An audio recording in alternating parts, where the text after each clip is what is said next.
A sutra is a sacred teaching text, especially in Buddhism, Hinduism, and some other Indian spiritual traditions. The word comes from Sanskrit sutra, meaning something like thread, a teaching that connects ideas together. What is a Buddhist sutra? In Buddhism, sutras are texts that preserve teachings attributed to the Buddha or, in Mahayana Buddhism, teachings associated with the Buddha's wisdom and later Buddhist traditions.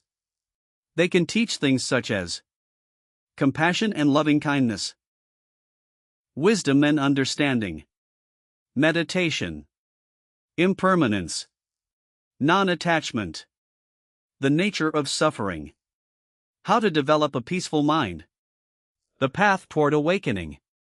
Some famous Buddhist sutras include Heart Sutra focuses on wisdom and emptiness. Lotus Sutra emphasizes the universal potential for Buddhahood. Diamond Sutra explores wisdom, non-attachment, and the nature of reality. Metta Sutta teaches loving-kindness and goodwill toward all beings. Dhammapada, a collection of short teachings and verses associated with the Buddha. Folded hands. How are sutras used? Sutras aren't only meant to be read like ordinary books. Traditionally, Buddhists may use them in several ways. 1. Reading. A person may read a sutra slowly and contemplate its meaning.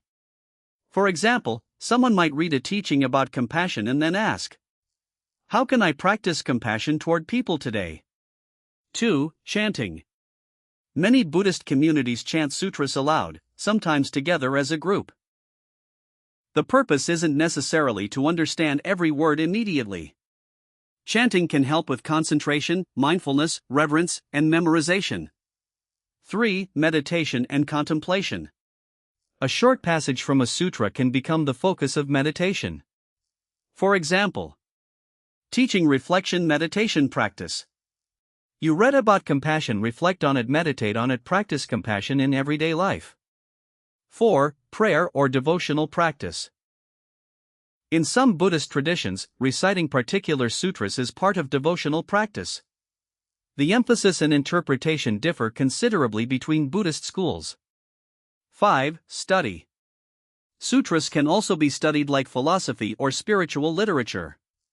Teachers and students examine the meaning of individual passages and how they relate to Buddhist teachings. Cherry blossom. An important distinction.